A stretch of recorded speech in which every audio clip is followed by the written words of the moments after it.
Seja muito bem-vindo a essa aula de hoje. E o benefício dessa aula é que você vai aprender os passos para como conduzir uma sessão de psicologia com segurança. O meu nome é Guilherme e eu sou especialista em psicologia clínica e eu ajudo psicólogos a faturar R$ 10.000 por mês com a psicologia clínica. O tema do episódio de hoje é 5 ações para conduzir a psicoterapia com segurança e faturar esses R$ 10.000 com a psicologia.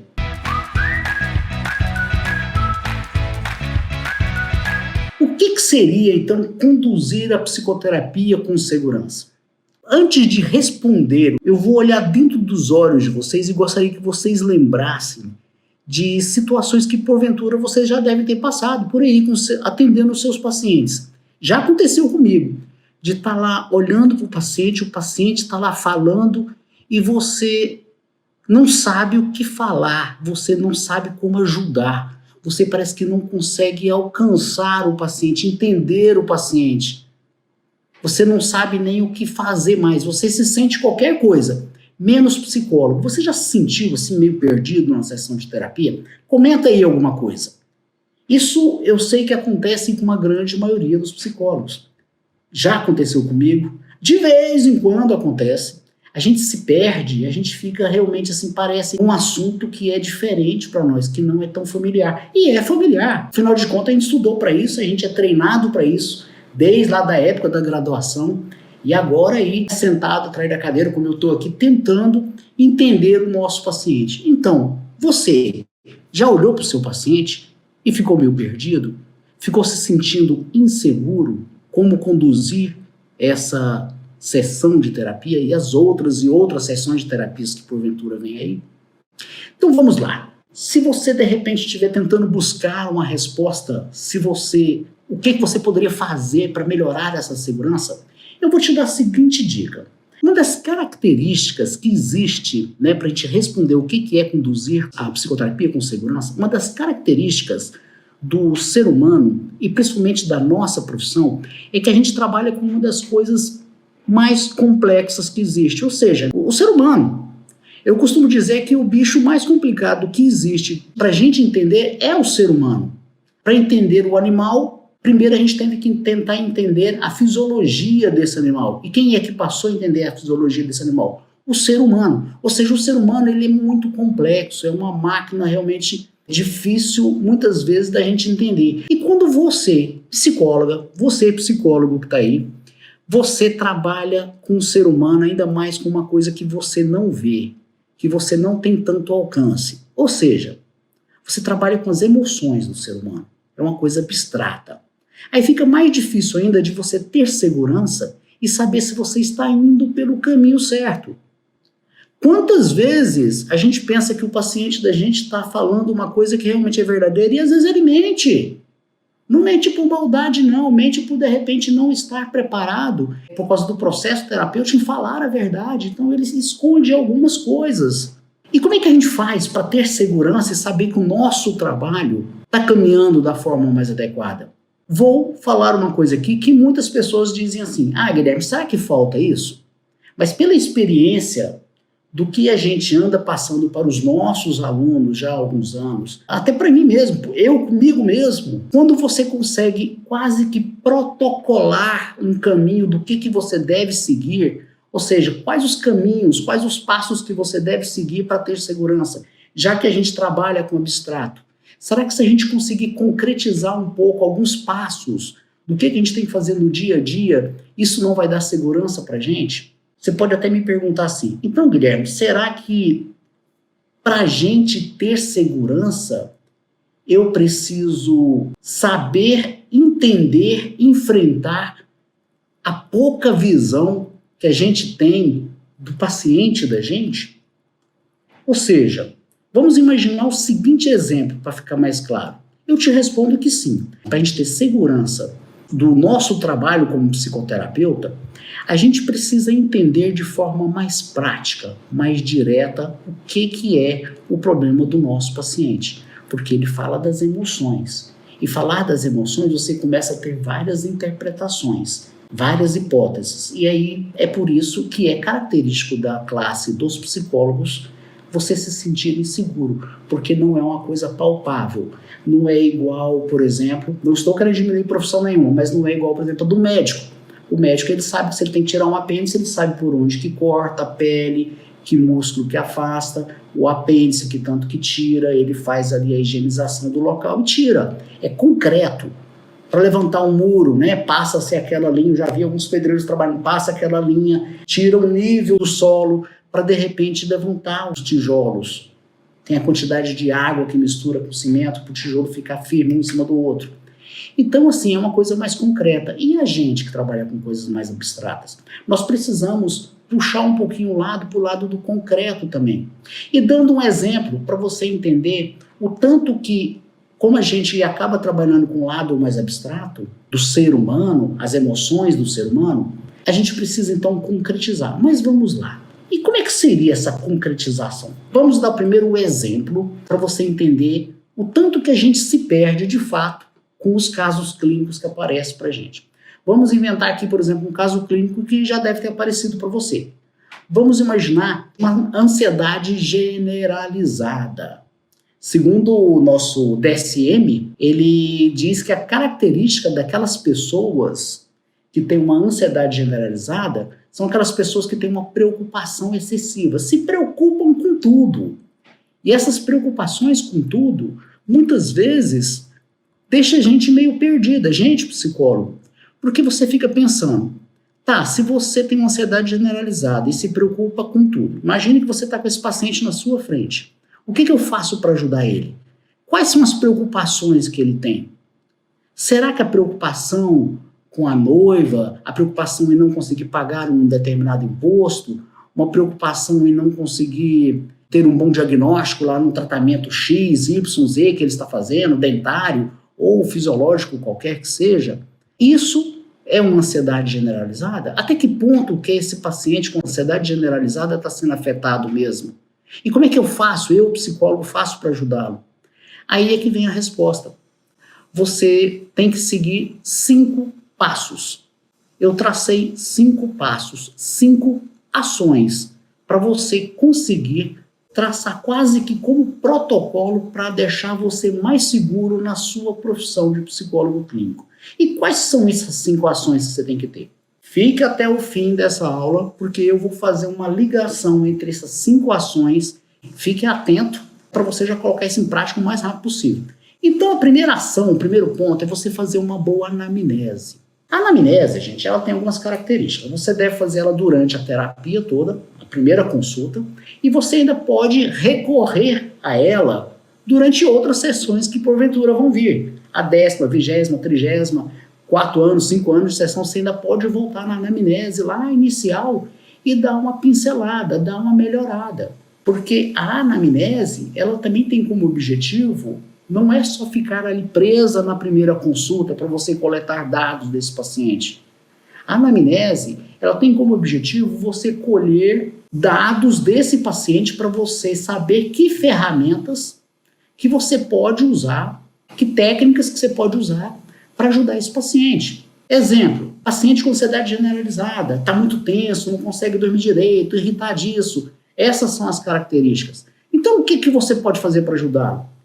Você na anamnese já sabe que ele então tem ansiedade generalizada, você já levantou lá na anamnese que ele tem, por exemplo, 3 irmãos, e ele é um irmão mais novo, vamos imaginar que 10 anos mais novo do que o penúltimo, então ele tem uma diferença de idade muito grande, sei lá, a mãe é muito exigente. E o que acontece? Aí essa criança, esse adolescente com ansiedade generalizada, naturalmente ele tem um porquê tem essa ansiedade generalizada.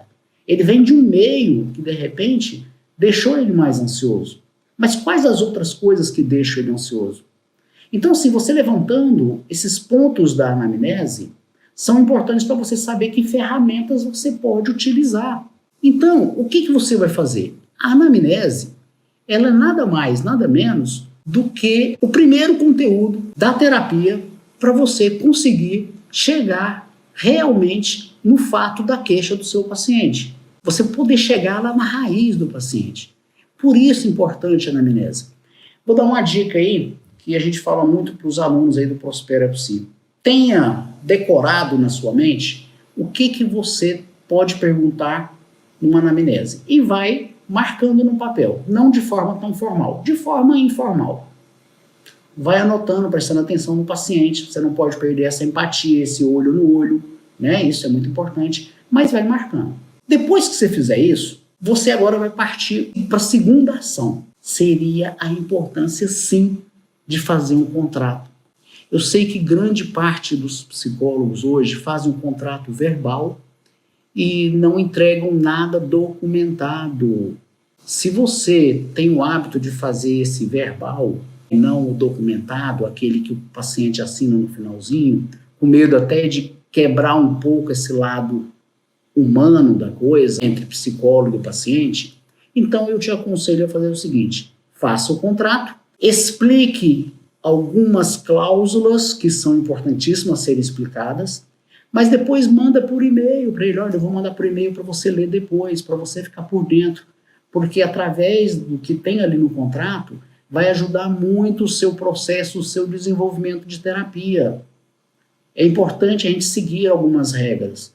Quando você fala nós seguirmos algumas regras, é nós mesmos. Por exemplo, a gente vê alguns psicólogos, é característica de alguns, não de todos, a falta de pontualidade. Psicólogo que chega super atrasado. Psicólogo que, de repente, se identifica com o problema do paciente e começa a dar dicas do que ele fez na vida dele e começa a tomar o tempo desse paciente. Isso, gente, você tem que tomar muito cuidado, porque senão, o que acontece? Você perde a segurança do processo terapêutico.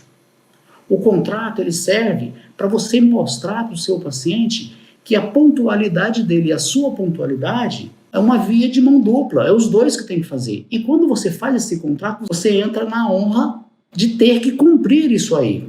Porque o contrato bem feito, a intenção dele é só alcançar o mais rápido possível, vamos dizer, né, entre aspas, a cura do paciente, o lado saudável do paciente. Ele chegar a ter alta. Quantos psicólogos falam que nunca deu alta para um paciente? O contrato, você também deve falar isso. Olha, a alta, ela é uma via de mão dupla. Eu vou te falar quando eu acredito que está na hora de você ter alta, e você também vai falar. Nós vamos chegar num consenso e vamos espaçar as próximas terapias. Se ela é semanalmente, vai passar de 15 em 15, depois mensalmente. Isso tudo deve ter no contrato. A próxima cláusula do contrato que você deve falar para ele é a seguinte: pode ser que um belo dia você saia daqui triste, com raiva de mim. Mas não abandone a terapia, porque processo terapêutico que funciona, paciente sai triste, paciente sai chateado, sai com raiva. E tenha toda a liberdade de falar para mim que você não gostou de determinada posição minha, porque eu também vou ter a mesma liberdade. O contrato, ele serve para funcionar de forma mais rápida e com um único objetivo: o sucesso psicoterapêutico. Se é bom para o seu paciente, também é bom para você. E aí, a gente entra na terceira ação. O que é a terceira ação? Um dos grandes medos que os psicólogos têm é não ter segurança na fala. Quando você vai falar de contrato, você naturalmente tem que mudar o tom de voz, explicar como é que funciona, aquilo ali é um protocolo, ele não pode ficar faltando sessão, nós não vamos tentar não faltar os nossos encontros semanais, vamos fazer o possível para poder nos encontrarmos durante os nossos 45 ou 50 minutos, sei lá, qual que é o tempo que você costuma dar de sessão de terapia para o paciente. Tem gente que dá 1 hora, então isso tem que estar no contrato também. Vamos tentar não atrasar. Isso é uma mão de via dupla. Quem tem que honrar com isso? Psicóloga e paciente. Então isso tudo deve estar no contrato. Aí nós entramos na terceira ação, como eu estou falando, que é a segurança na fala. Gente, o contrato já vai estar te treinando sem você perceber que você está seguro na fala. Você está mostrando cláusulas para ele. E o paciente da gente, nessa terceira ação, a coisa que ele mais quer é se sentir seguro. Como assim? O paciente, ele geralmente vem indeciso, inseguro, ansioso, com medo, perdeu alguma coisa muito valiosa na vida, está depressivo. Então a coisa que ele mais quer é clareza nas dúvidas que ele tem. E quanto mais assertiva você for como psicóloga, mais segurança você vai ter e mais segurança você vai passar para o seu paciente. Porque é isso que o seu paciente, a sua paciente está precisando, de se sentir mais segura, por causa de algum motivo lá, do porquê ela foi atrás de você. A quarta ação, o quarto ponto, que é uma união desses três que eu falei, que é a anamnese, que é o contrato e que é a segurança na fala, agora vem a boa intervenção. Como assim? Ah, intervenção é só intervir e falar o que concorda, o que não concorda e pronto. Gente, não é. Quando você faz uma boa anamnese, você passa a conhecer melhor o seu paciente. Pegando lá o exemplo da ansiedade generalizada. Você pode intervir de forma mais proveitosa, com uma melhor intervenção, o seu paciente. Você pode falar assim, você tem 3 irmãos, esse seu irmão mais velho não te deixava muito ansioso, mas hoje você é uma pessoa mais segura, você acha que as colocações do seu irmão ainda tem tanto peso sobre você? Aí seu paciente vai falar, não tem tanta, mas eu me lembro do passado. Então quando você passa para ele, que ele começa a sacar que hoje ele é outra pessoa, você começa a trabalhar a autoestima dele, você começa a diminuir um pouco esse incômodo, dessa ansiedade do irmão dele que começa a interferir na vida dele. Então, quando você tem uma boa anamnese, você consegue ter uma boa intervenção. Quando você consegue ter um bom contrato, você consegue ter uma boa intervenção. Por isso que a construção da anamnese, do contrato, que é o segundo passo, da segurança na fala e agora da boa intervenção, são construções para você ter sessões de terapia mais seguro. Olha, gente, isso é um protocolo. Faça esses 5 e você vai ver que a sua segurança, para qualquer caso clínico, vai ser nada mais, nada menos do que 1 mais 1 é 2, ou seja, é uma coisa bem assim, fato. É fazer os 5 passos e colher esse fruto aí da segurança terapêutica. Mas vamos lá para o 5º passo. A 5ª ação, eu costumo dizer que é a menina dos meus olhos. Eu acho que a gente tem que ter essa 5ª ação não só na vida como profissional, mas na vida como pessoa fora do nosso consultório, na nossa vida do dia a dia. O 5º passo é a postura. Postura, gente, eu não estou querendo ensinar ninguém aqui a comer com garfo e faca, limpar a boca com lenço, não é isso não. É uma coisa mais profunda do que isso. O que é a postura? A postura, ela é dividida em 3 pedaços aí. Ela é a 5ª ação, mas ela é dividida em 3 pedaços. Como assim? O primeiro pedaço é aquela postura que, quando você for atender o paciente pela primeira vez, tome cuidado de chegar mais cedo, de deixar o seu documento de anamnese preparado. Se possível, esse paciente ele já vai ansioso, porque geralmente é assim que ele vem. Quase que 100% dos nossos pacientes que vão até a gente a primeira vez estão muito ansiosos. Não conhece a sua cara, não sabe como é que vai ser, fica com medo de não dar certo. Eu sei que alguns já devem ter relatado isso para você. Então, assim, chegue mais cedo. Se possível, se você está lá e o paciente chegou 10 minutos mais cedo, você chegou mais cedo, eu sou a fulana de tal, eu sou a Maria, a doutora Maria, e vamos entrar, é até bom que a gente conversa mais um pouco. Geralmente na primeira sessão a gente acaba gastando um pouco mais de tempo mesmo, então você fica mais um pouquinho lá com essa pessoa, com esse seu paciente. Então a postura de acolhimento, e não chegar atrasado, chegar esbaforida, querendo justificar o seu atraso. Justificação de atraso, dependendo do atraso, é válido, mas dependendo do atraso, se é muito corriqueiro, é falta de compaixão com o seu paciente que está ali porque está sofrendo e quer a sua ajuda.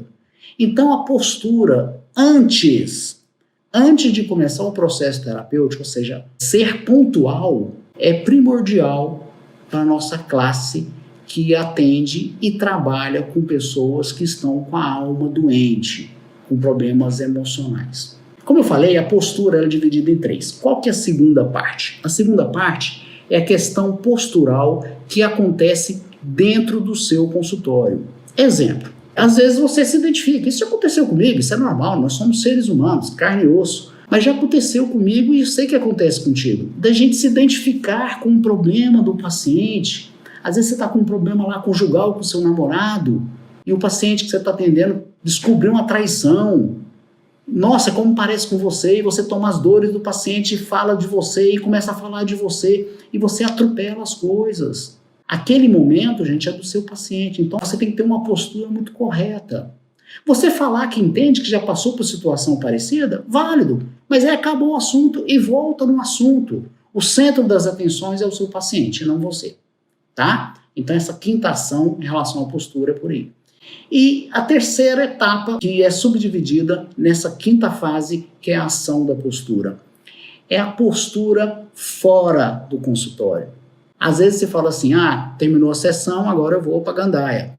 Toma cuidado com postagens em redes sociais. Já vi casos de psicólogas que perderam paciente por postar bebedeira ou coisas assim. Eu adoro a cervejinha, mas a gente tem que tomar cuidado. A gente trabalha com a alma do nosso paciente e às vezes você pode atrapalhar o seu processo terapêutico por determinadas situações. Já vi também outras questões posturais, tipo paciente que chega na recepção e começa a falar, nossa, esse rapazinho que eu acabei de atender é sofrido. E tem um outro paciente que às vezes não é nem seu lá fora e ouve isso e fica pensando, nossa, será que a minha psicóloga também fala isso? Então, sim, você pode estar queimando não só você, mas você pode estar queimando toda uma classe a qual você pertence. Então, tomar cuidado com essa questão postural. São as meninas dos meus olhos, mas eu acredito também que devem ser as meninas dos olhos de todo mundo, porque a gente realmente é muito notado. Gente, e por que é importante a gente ter segurança? Se você parar para pensar, nós somos animais racionais.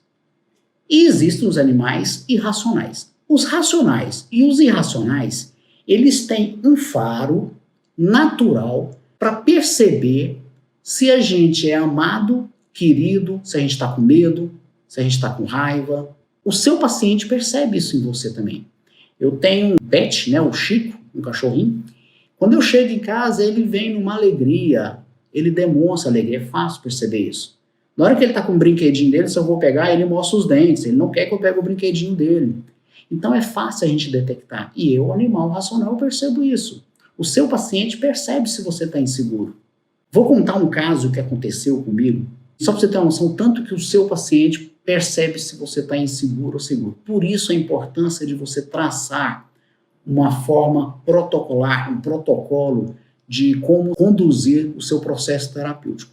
Uma vez, há anos atrás, hoje eu estou mais velho, então o que acontece? Eu uso uma camisa polo, uma coisa mais jovem. Quando eu era mais novo, eu usava camisa social, aí dobrava, e aquela coisa para aparentar mais velho. Usava barba para ser mais velho, aparentar isso aí. E com a camisa social, sempre fui muito calorento, e uma vez atendendo um paciente, em um caso pesado, primeira sessão do paciente, e eu comecei a transpirar.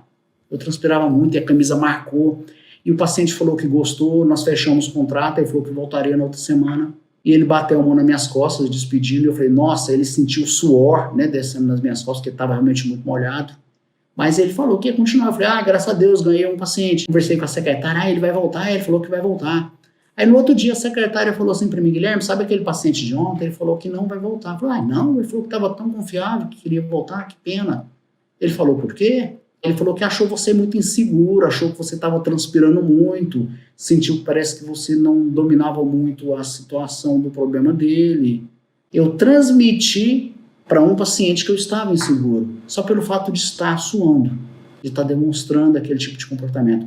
Então, assim, a gente traçar protocolo, se for o caso desses 5 passos que funcionam muito bem, para você ter segurança nos seus atendimentos, só vai te dar o quê? Quilômetros na frente para você alcançar o sucesso para o seu paciente. Se a gente parar para pensar também uma outra coisa, por que a gente então tem que pensar que traçar esses 5 passos vai ser uma coisa boa para mim? Eu vou ficar realmente mais seguro? Se eu vou ficar mais seguro, o que vai acontecer? Eu fico mais seguro, aí o meu trabalho vai ter menos erro. Se ele vai ter menos erros, eu vou conseguir ajudar mais meu paciente. Se eu conseguir ajudar mais o meu paciente, esse paciente chega numa resposta que eu queria te passar. Que eu vejo que muitos psicólogos querem passar isso e parece que, eu não sei se às vezes fica tão claro, mas eu já entendi do que se trata. Se você passa com segurança o seu processo terapêutico, aquilo que você tem para ajudar o seu paciente, para o seu paciente, ele se sente seguro, ele passa a se tornar fiel a você. É a famosa segurar a clientela de forma fiel. Existe aquela fidelização. ele quer você. Você pode, de repente, se você atende plano de saúde, se você ainda não passou para os particulares, se você, de repente, terminou, não quer mais atender plano de saúde, mas esse paciente é fiel a você, ele fica com você. É fácil você negociar lá um plano de saúde para um particular, porque ele é fiel a você, você passa segurança para ele. Por isso a importância de seguir os 5 passos. Eu não sei se já aconteceu com você, isso aconteceu comigo há pouco tempo atrás. Uma amiga foi lá em casa e a gente tinha trocado a geladeira e ela falou assim, vocês trocaram a geladeira? Nossa, e é Brastemp? O que acontece, gente? A geladeira Brastemp, ela parece que tem como é que eu vou te falar? Ela tem um olhar mais de brilho para as pessoas. É a melhor marca, nem sei porquê, mas Brastemp tem um nome forte a nível de refrigeração no país. Então, assim, as pessoas até brincam. É Brastemp, ou seja, a fidelização à marca. Então, a fidelização ao seu nome, psicóloga, muitas vezes é por causa do que você tem para oferecer para esse cliente. Seja uma Brastemp, faça um serviço bem feito, demonstre segurança. Se precisar traçar um protocolo e seguir os 5 passos, faça isso. Seja seguro. E aí a gente para e pensa o seguinte, que benefício que eu, psicóloga, né, você aí, que de repente está me ouvindo, que benefício que você vai ter se você conseguir ser mais segura? Parece que é uma coisa tão lógica, uma pergunta tão simples, tão simplória, mas o benefício que você vai ter é que você vai conseguir fazer que as sessões progridam de forma mais rápido, que progridam de forma mais tranquila, porque você está seguindo um protocolo. E naturalmente, se você segue um caminho, é que nem você ter lá um mapinha para você chegar numa determinada rua, num determinado bairro lá da sua cidade. Você coloca o Waze e ele fala, vira à direita, vira à esquerda. Isso te dá segurança. Então, quando você tem um protocolo a se seguir, um mapa a se seguir, você naturalmente pode se preocupar com outras coisas. Siga o mapa e vai estudar, vai fazer outra coisa para enriquecer mais esse mapa, o caminho desse mapa. E o melhor de você sentir que você está progredindo nas sessões de psicoterapia é que ele serve para qualquer tipo de caso clínico. Se você segue esse protocolo, você pode atender qualquer caso clínico usando esses protocolos. E isso, eu acho que uma das melhores coisas que existe é a gente dar exemplos. Um dos alunos do Prospera Psi, um dos nossos alunos, né, me procurou umas 2, 3 semanas atrás, e ele me procurou e falou assim, Guilherme, eu queria te dar uma dúvida. Eu falei, não, pois não, o que é? Eu queria saber se eu posso usar o protocolo das 5 ações para ter mais segurança com um caso clínico. Eu falei, como assim? Você pode usar para qualquer caso clínico, praticamente. Eu não conheço nenhum que você não possa. Mas qual que é o caso clínico? Ele falou assim para mim, Guilherme, eu tenho um paciente que me indicou um amigo dele, porque o amigo dele foi diagnosticado com câncer.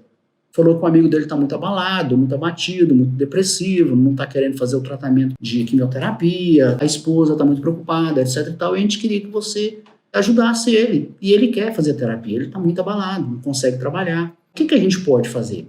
E aí eu falei assim, você está se sentindo o quê? Você está se sentindo inseguro, é isso? Você está com medo de atender esse seu novo paciente, apesar que você já sabe do caso?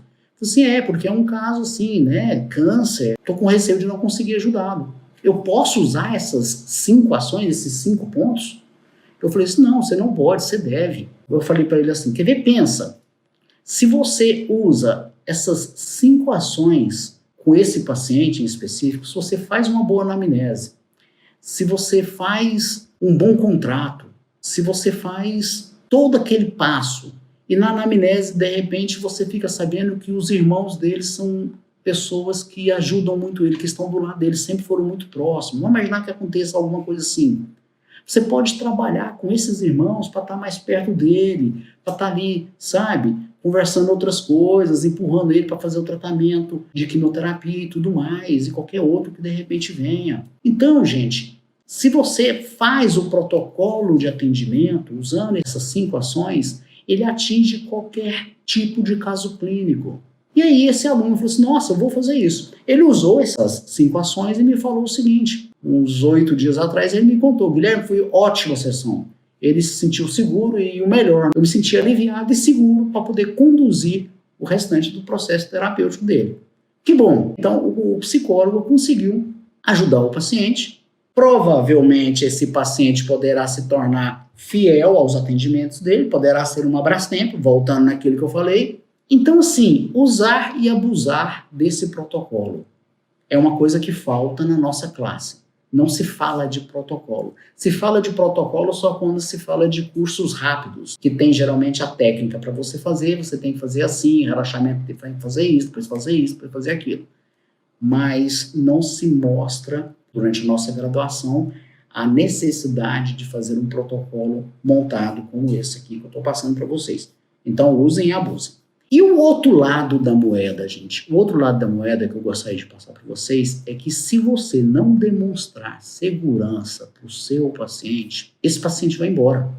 Eu acho que está muito claro que grande parte, até vocês devem experimentar isso no dia a dia como psicólogas aí e psicólogos. Grande parte do nosso dia a dia, sentados aí na cadeira, como eu estou aqui agora, a gente recebe muito pacientes com ansiedade, indecisos, inseguros, com medo, com pânico, sofrendo. 100% dos casos geralmente vêm carregados com algum problema desses. E se você demonstra que você está inseguro, se você não tem algo para seguir, um protocolo a se seguir, esse paciente vai embora. A gente pode pegar até o exemplo desse ex-aluno nosso, que foi atender essa pessoa com um tumor. Se você não tivesse feito uma boa anamnese, se você não tivesse feito um bom contrato, uma segurança na fala, uma boa intervenção, não tivesse tido postura de atender essa pessoa mais cedo, para ele se sentir acolhido, que é uma das coisas que ele mais precisa, você poderia, de repente, perder esse paciente. E não só porque o caso clínico é um caso clínico, vamos dizer, pesado. Todos os casos clínicos são pesados, independente de ser um tumor, independente de ser qualquer problema maléfico. Qualquer problema maléfico já é maléfico. Não precisa ser um tumor maligno ou benigno. Todo problema é maléfico. Não existe dor maior ou menor. Existem dores e a gente é profissional para trabalhar as dores.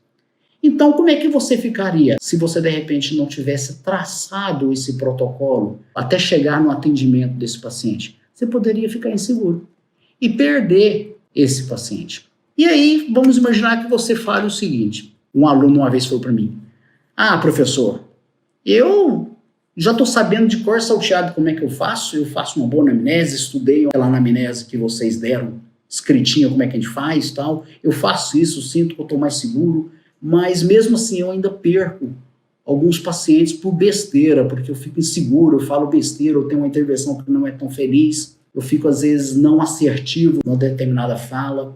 Então assim, por que eu ainda estou errando mesmo seguindo esse protocolo? E eu vou te responder o quê? Por que você faz isso? E por que alguns fazem isso? Porque você não aperfeiçoou os estudos. Você tem um protocolo, mas você tem que estudar dentro daquele caso clínico que aparece. Se é de um tumor, nesse caso que eu acabei de contar. Ou se é, por exemplo, como um caso clínico que eu vou falar aqui para vocês que aconteceu comigo. Olha só, você já viu falar em síndrome de Tourette? Eu acho que é assim que fala, é francês, né? Pode aparecer algum dia alguém com esse tipo de problema aí no seu consultório. A síndrome de Tourette é aquela pessoa que tem esses tiques nervosos. Ela puxa muito no ombro, ela pisca muito, ela solta algumas falas alguns grunhidos, como se fosse um animal. E o pior da síndrome de Tourette é que às vezes fala palavrões. E fala palavrões com o objetivo até de aliviar alguma coisa interna que não está bem dentro dela. E depois que ela solta o palavrão e acaba com aqueles tiques, ela alivia novamente. Um caso clínico que eu tive, só para você ter uma noção, por falta de conhecimento e por falta de estudo, é onde erra grande parte dos psicólogos. Segue esse protocolo desses 5 passos, mas por falta de estudo faz besteira.